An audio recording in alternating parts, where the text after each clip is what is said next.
मैं हूं Derrick Walker, Oxford Bible church का पास्टर। और हम मुकाशवा की किताब में से मुताला कर रहे हैं और हम मुसीबतों के वस्त में पहुंचे हैं। और आज हम हैवान से मुतलिक सीखने वाले हैं, मुखालफे मसीह से मुतलिक। और गुज़श्ता बार हमने देखा कि जब मुखालफ़े मसीह मकरूहात को हैकल में कायम करता है, तो खुदा रद्द-ए-अमल के तौर पर सातवां नरसिंगा फूँकता है, जिसके नतीजे में मीकाईल और उसके फ़रिश्ते आते हैं, ताकि इब्लीस और उसके फ़रिश्तों को आसमानी मकामों से बाहर निकालें और ज़मीन पर फेंक दें। इसी दौरान ईमानदार इसराइली यानी औरत भाग जाती है अपनी हिफ़ाज़त के मकाम पर यानी यरदन की तरफ, और अजदहा उसे मारने में नाकाम रहता है, तो वो अपनी तवज्जो तमाम यहूदियों और ज़मीन पर मौजूद ईमानदारों की तरफ मरकूज़ करता है। आइए पढ़ते हैं। और अजदहा को औरत पर गुस्सा आया और उसकी बाकी औलाद से जो खुदा के हुक्मों पर अमल करती है और यस्सु की गवाही देने पर कायम है, लड़ने को गया। और ऐसा करने के लिए जो उसका हथियार है, उससे 13वें बाब में बयान किया गया है, और ये हैवान का हतमी इजहार है। और इसका बयान मुकाशवा 13वें बाब में मिलता है। हैवान दरअसल वो है जो हमेशा शैतान के एक हथियार के तौर पर मौजूद रहा, लेकिन इस हैवान का आखिरी इजहार सुने मुखालफे मसीह और उसकी बादशाही में होता है। और इसका बयान मुकाशवा 13वें बाब में हम देख सकते हैं। इस दौर में इब्लीस हैवान को दुनिया पर इख्तियार देगा, जो कि दरअसल 1260 दिन तक कायम रहेगा।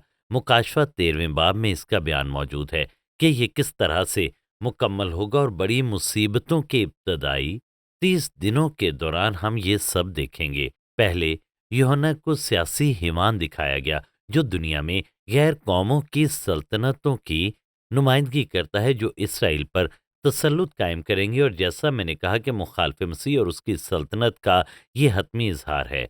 मुकाशवा 13:1 में लिखा है, और समुंदर की रेत पर जा खड़ा हुआ, और मैंने एक हैवान को समुंदर में से निकलते हुए देखा। उसके 10 सींग और 7 सर थे, और उसके सींगों पर 10 ताज, और उसके सरों पर कुफर के नाम लिखे हुए थे।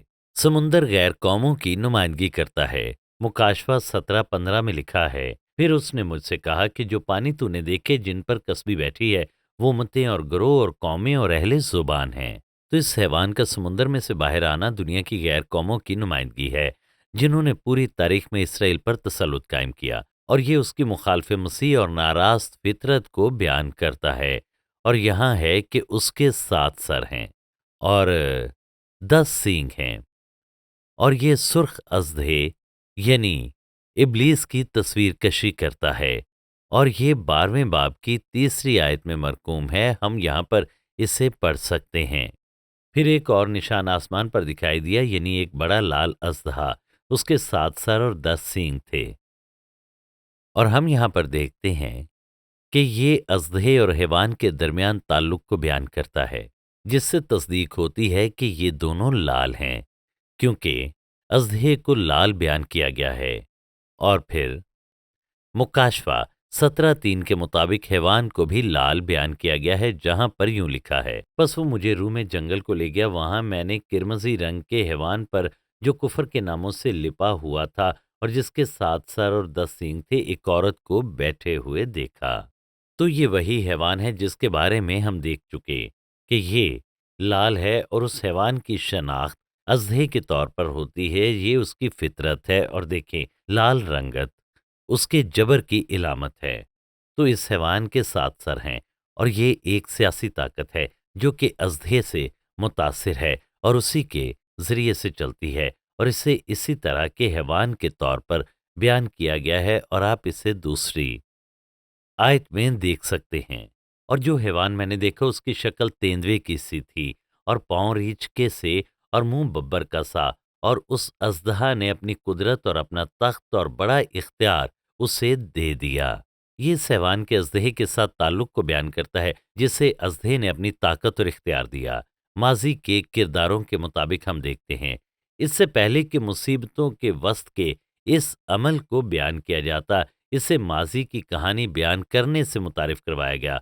और यहाँ पर यूं लिखा है, इसके 7 सर हैं, जिससे यूहन्ना समुंदर से निकलते हुए देखता है, और एक सर पर दुनिया की 7 सल्तनतें हैं, जिन्होंने इसराइल पर हुक्मरानी की।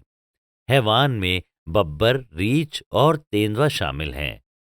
इस हैवान की तारीख को समझने के लिए हमें दानियल की किताब का 7वां बाब देखना होगा, जो इस बयान का पस मंज़र बयान करता है। यहाँ पर 4 हैवान समुंदर से निकलते हुए बयान किए गए हैं। 4 हैवान समुंदर में से निकलते हैं और हर एक दूसरे से मुख्तलिफ है, और ये गैर कौमों की सल्तनतों की नुमाइंदगी है जो एक दूसरे से अलग हैं।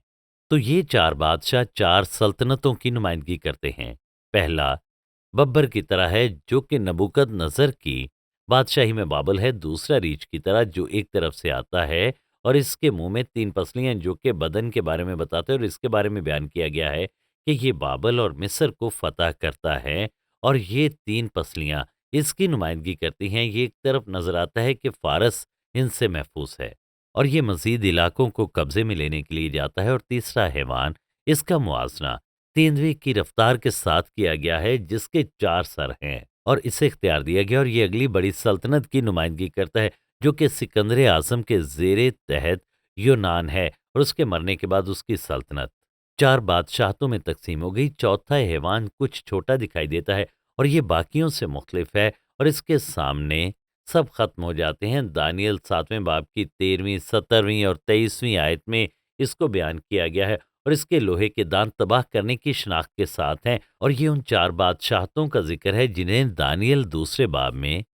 बयान किया गया है, जिसकी नुमाइंदगी लोहे की टांगों और पाँव से की गई है, और इसकी वजाहत 23वीं आयत में हम देख सकते हैं, और यहाँ पर कुछ इस तरह से बयान किया गया है। आप इस आयत को गौर से सुने। चौथा हैवान दुनिया की चौथी सल्तनत है, जो तमाम सल्तनतों से मुख्तलिफ है, और तमाम जमीन को निगल जाएगी और उसे लताड़ कर टुकड़े टुकड़े कर देगी। और वो 10 सींग 10 बादशाह हैं जो सल्तनत में बरपा होंगे। तो ये 10 सींग वही हैं, यानी हैवान के 10 सींग, जिन्हें हम मुकाशवा तीसरे, 13वें और 17वें बाब में देखते हैं। और ये 10 सींग 10 बादशाहों की नुमाइंदगी करते हैं, जो एक ही वक्त में हकूमत करेंगे बतौर मुखालफ मसीह के। और ये वो वक्त होगा जब मुखालफ मसीह दुनिया में अपनी आमरीत कायम करेगा, और हम इसे देखते हैं। लिखा है, मैंने उन सींगों पर गौर से नजर की, और क्या देखता हूँ कि उनके दरमियान से एक और छोटा सा सींग निकला, जिसके आगे पहलों में से 3 सींग जड़ से उखाड़े गए। और क्या देखता हूँ कि उस सींग में इंसान की सी आंखें हैं, और एक मुंह है जिससे घुमंड की बातें निकलती हैं। अब 20वीं आयत में इन सींगों की हकीकत बयान की गई है, और इससे तस्दीक होती है कि ये तमाम 10 सींग एक ही सर पर हैं, और छोटे सींग का इजहार बाकियों से बड़ा होता है। 21वीं आयत में लिखा है, मैंने देखा वही सींग मुकद्दसों से जंग करता और उन पर गालिब आता रहा। ये छोटा सींग बड़े काम करता है, और बाकी 3 सींगों को उखाड़ता है।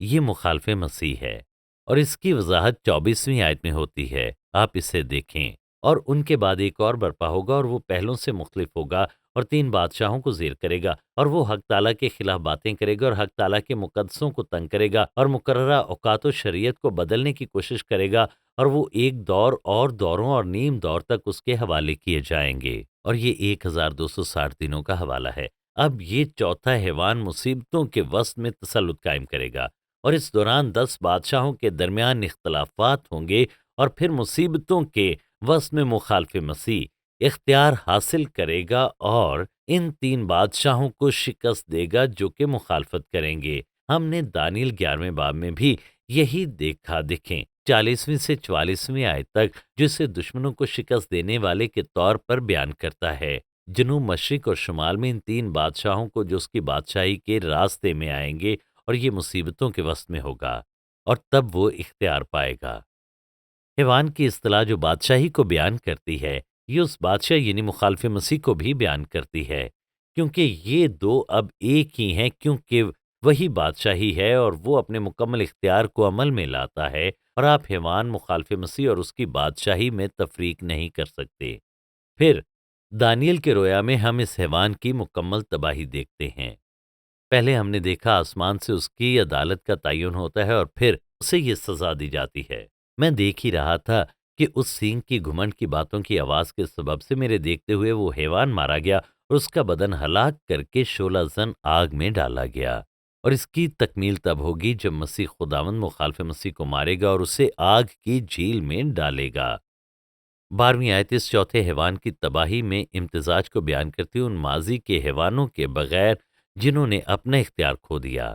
یہاں لکھا ہے اور باقی حیوانوں کی سلطنت بھی ان سے لے لی گئی، لیکن وہ ایک زمانے اور ایک دور زندہ رہے جیسا کہ یہ اپنے اختیار کھو دیں گے، جیسے بابل اور دوسرے، مگر انہیں کچھ وقت کے لیے زندگی ملے گی کہ بابل، فارس اور یونان کی سلطنتیں زندہ رہیں تاکہ ان کے بعد آنے والی سلطنتوں کو متاثر کریں۔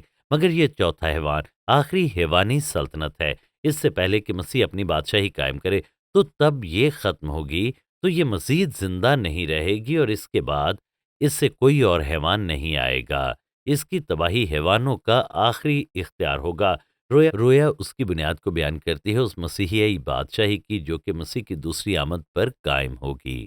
لکھا ہے ایک شخص آدم ذات کی مانند آسمان کے بادلوں کے ساتھ آیا اور قدیم الایام تک پہنچا، وہ اسے اس کے حضور لائے اور سلطنت اور حشمت اور مملکت اسے دی گئی تاکہ سب لوگ اور امتیں اور اہل لغت اس کی خدمت گزاری کریں۔ اس کی سلطنت ابدی سلطنت ہے جو جاتی نہ رہے گی اور اس کی مملکت لازوال ہوگی، اور اس کی تکمیل یسوع میں ہوئی جب وہ باپ کے پاس اٹھایا گیا اپنے جی اٹھنے کے بعد۔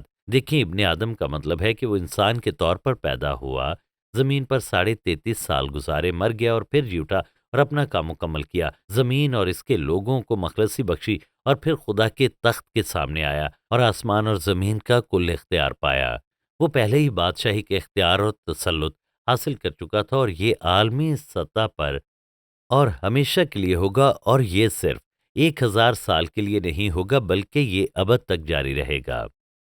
اور اب یسوع خدا کے داہنے ہاتھ پر بیٹھا ہے جب تک کہ اس کی بادشاہی زمین پر قائم کرنے کا وقت نہیں آتا، جب تک کہ وہ واپس آ کر اپنے تمام دشمنوں کو اپنے پاؤں کی چوکی نہیں بناتا۔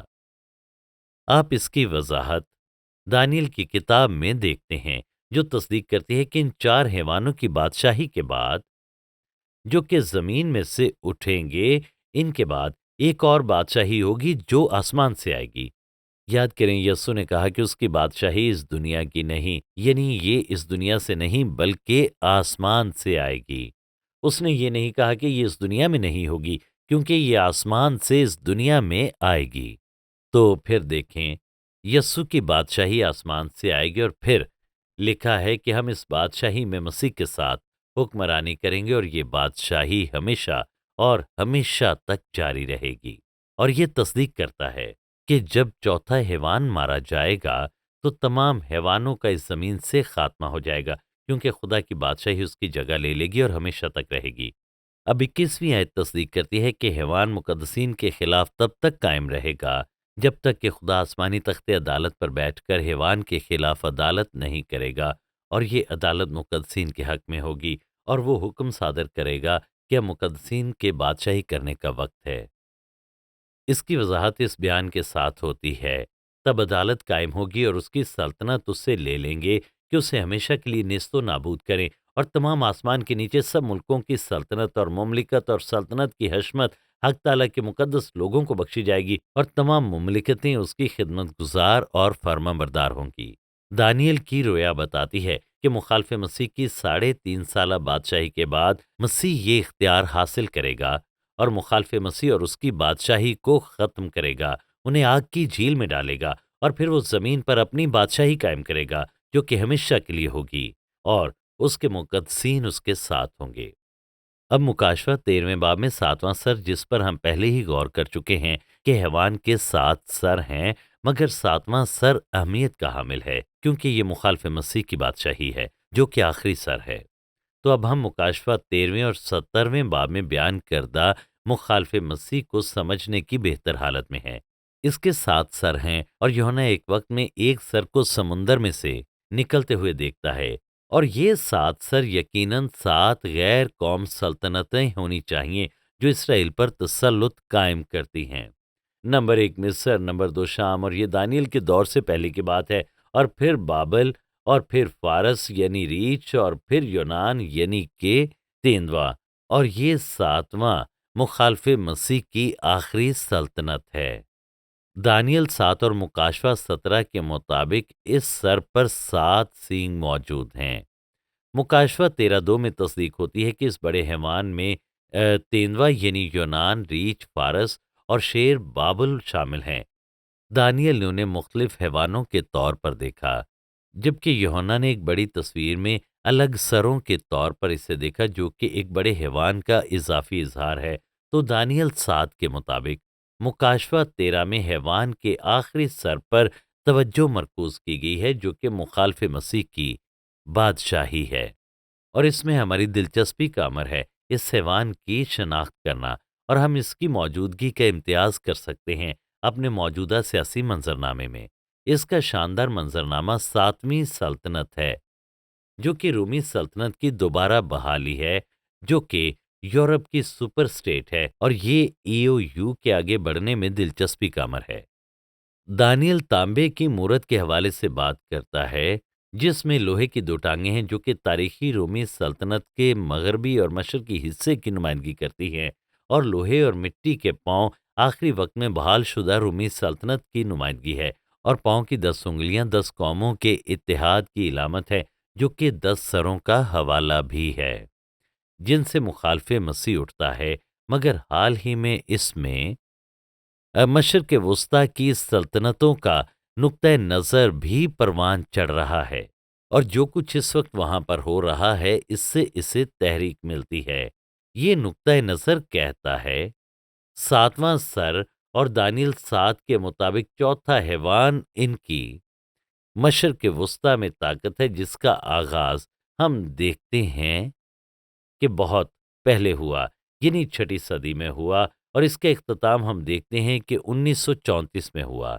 ये दो टांगें दो मुख्तलिफ ग्रोहों के हवाले से बयान करती हैं, और इससे ये अंदाज़ा लगाया जा सकता है कि इनका आखिरी वक्तों में दोबारा से बहाली का सिलसिला शुरू होगा, और ये इसराइल पर गलबा हासिल करेंगी। हकीकत यह है कि मैं इस वक्त इस बारे में कुछ भी यकीन के साथ नहीं कह सकता, लेकिन आप देखें कि ये दोनों ही नुक्ता नज़र आखिरी वक्त में मुखालफ मसीह के दो मुख्तलिफ इजहारों से मुतल्लिक बयान करते हैं, और दोनों दरअसल दुनिया पर गालिब आना चाहते हैं। पहला बेदीन इंसानियत के ज़रिए, और दूसरा ऐसा है जो एक मुख्तलिफ सोच के ज़रिए आता है, और ये ईओयू को चलाता है, जो कि खुदा और मसीह के वजूद से इनकार करते हैं, और वो ये मानने से इनकार करते हैं कि मसीह खुदा का बेटा है, जिसने हमारे गुनाहों के लिए अपनी जान दी और फिर से वो जी उठा। तो मौजूदा हालात को देखते हुए लगता है कि आखिरी हैवान या तो बेदीन हल्के से होगा, जो रूमी सल्तनत की बहाली से होगा, या फिर ये मशरक़ वुस्ता से होगा, और दोनों अतराफ के लिए बड़े अच्छे दलाइल मौजूद हैं।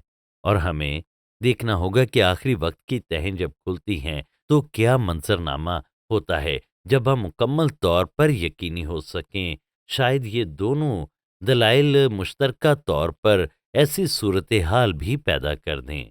याद रखें, सियासी तब्दीलियां बड़ी तेजी से रूनुमा हो सकती हैं इन जंगों के जरिए से जो कि हो रही हैं, और सबसे अहम, जब तक तारीख का अजीम तरीन वाक़या रूनुमा नहीं होता, जो कि अचानक करोड़ों नहीं तो लाखों ईमानदारों का गायब हो जाना होगा, और ये बड़ा वाक़या होगा, और ये इंतहाई वाज़ेह शक्ल में होगा, और सियासी सूरत हाल को बहुत जल्द तब्दील करेगा। तो हमें ईमानदारों के उठाए जाने को छोटा वाक़या नहीं समझना चाहिए, जो कि इन आखिरी वाक़यात की तरफ एक इशारा होगा। तो हम इस आखिरी सर के बारे में कितना जान सकते हैं, इसकी एक हद मुकर्रर है। मुकाशवा 13:3 में हमने 7 सर देखे, जो कि चोट खाने के बाद सही हो जाते हैं, और मैंने उसके सरों में से एक पर गोया जख्म कारी लगा हुआ देखा, मगर उसका जख्म कारी अच्छा हो गया, और सारी दुनिया ताज्जुब करती हुई उस हैवान के पीछे हो ली। दरअसल 5 हवाले हैं जो इनके मरने और जी उठने के बारे में बताते हैं। ये दो इम्कानात हैं, क्योंकि हैवान यानी कि सर बादशाही और बादशाह दोनों की नुमाइंदगी करता है। तो फिर ये बादशाह होगा और बादशाही भी होगी, और पहाड़ बादशाही की नुमाइंदगी है। तो ये दरअसल मुखालफ मसीह या उसकी बादशाही की नुमाइंदगी हो सकती है, और इन नबूवतों की जुबान का इतलाक इन दोनों पर मुसावी तौर पर हो सकता है। अक्सर हम देखते हैं कि बादशाह बादशाहतों की नुमाइंदगी करते हैं, खसूसन बुनियादी तौर पर बादशाह नबूकदनज़र पूरी सल्तनत की नुमाइंदगी करता है, اور یہ سونے کا سر کہلاتا ہے، جو دراصل بابل کا حوالہ ہے اور اس کی شناخت اسی بادشاہی سے ہوتی ہے۔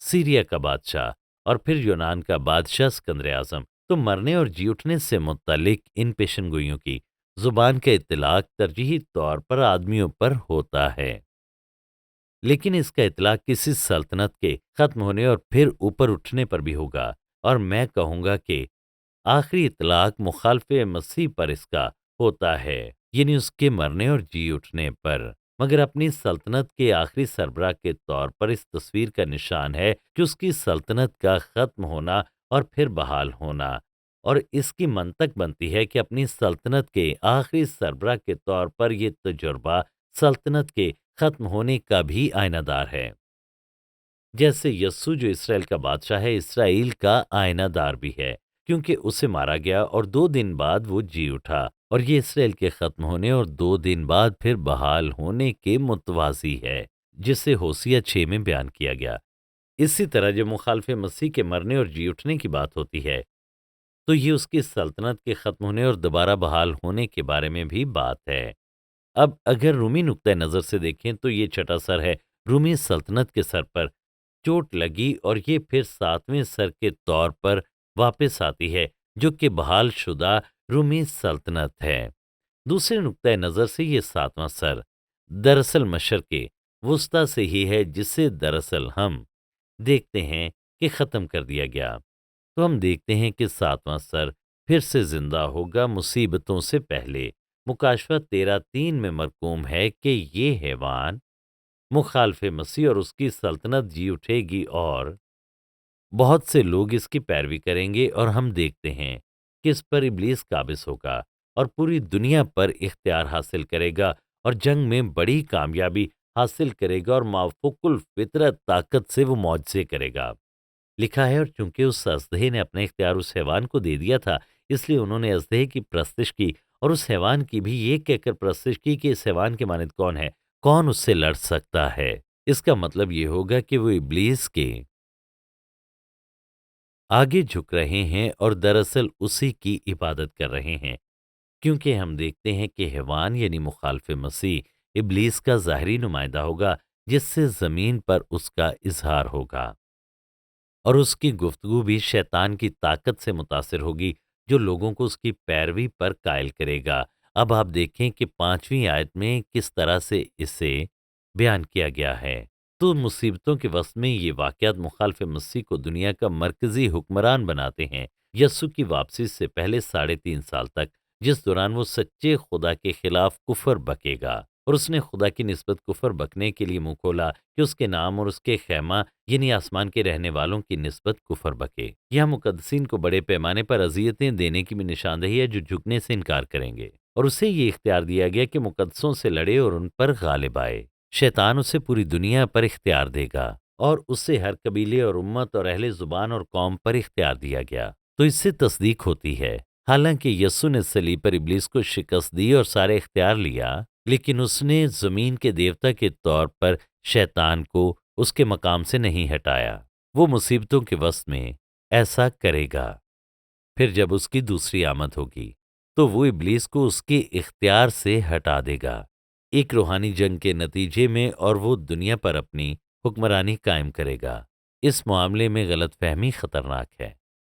مخالف مسیح نہ صرف سیاسی اختیار کی بات کرے گا، بلکہ دنیا پر رہنے والے غیر ایمانداروں سے سجدہ کروائے گا، جن کے نام برے کی کتاب حیات میں نہیں لکھے ہوں گے، اور زمین کے وہ سب رہنے والے جن کے نام اس برے کی کتاب حیات میں لکھے نہیں گئے، جو بنائے عالم کے وقت سے ذبح ہوا ہے، اس حیوان کی پرستش کریں گے، تو صرف نجات پانے والے ہی اس سے انکار کریں گے۔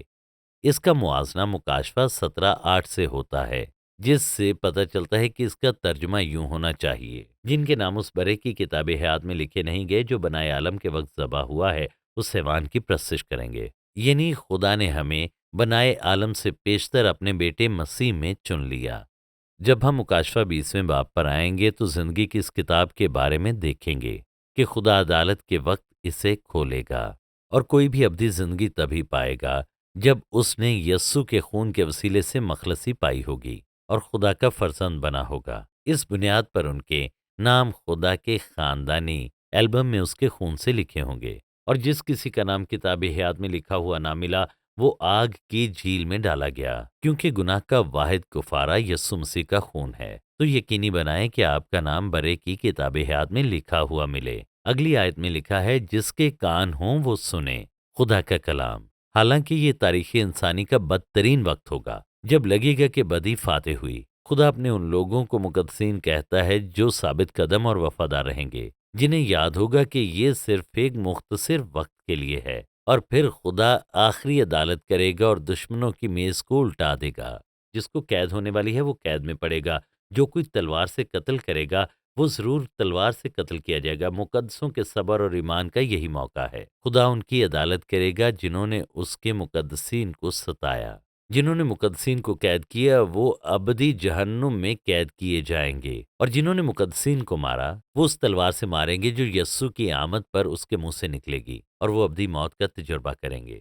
تو مصیبتوں کے آخر تک تحمل کرنا ہوگا، وہ ابدی زندگی میں داخل ہوں گے۔ یسوع نے کہا، اگر تم میرے کلام میں قائم رہو تو پھر تم میرے حقیقی شاگرد ہوگے اور تم سچائی کو جانو گے۔ oxfordbiblechurch.co.uk پر آپ جان سکیں گے کہ آپ معاشی طور پر ہماری کیسے مدد کر سکتے ہیں، اور ہم آپ کے انتہائی شکر گزار ہوں گے۔ نبوتوں پر مبنی میری کتاب کا نام ہے پینوراما آف پروفیسیز۔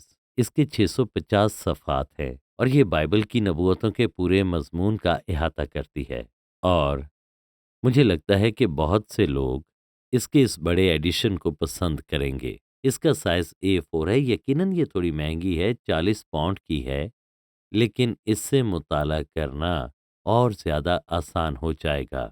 میں آپ کی حوصلہ افزائی کرتا ہوں، اگر آپ طالب علم ہیں، تعلیمات کو دنیا کے آخر تک لے جایا جائے۔ اگر آپ ہمارے ساتھ شامل ہوں، دعا کرنے اور اپنا حصہ ڈالنے کے وسیلے ہمارے لیے ممکن بنائے گا۔ ہماری ویب سائٹ oxfordbiblechurch.co.uk پر آپ جان سکیں گے کہ آپ معاشی طور پر ہماری کیسے مدد کر سکتے ہیں، اور ہم آپ کے انتہائی شکر گزار ہوں گے۔ Shekinah Bible Ministries were founded by Dr. Tahira Salim and Reverend Dr. Asher Salim on 27th October 1998. The foundation of organization was laid by Reverend Dr. Shahid Siraj Deen. The organization commenced its working through Bible Institute and then by the grace of God developed following establishments: Shekinah Bible Church, Shekinah Sunday School, Shekinah Movie Society, Shekinah Messaging Services, Shekinah Adult Youth, Daughters of Shekinah, Shekinah Bible Institute, Shekinah News, Shekinah Medical Camp, Shekinah EMAG.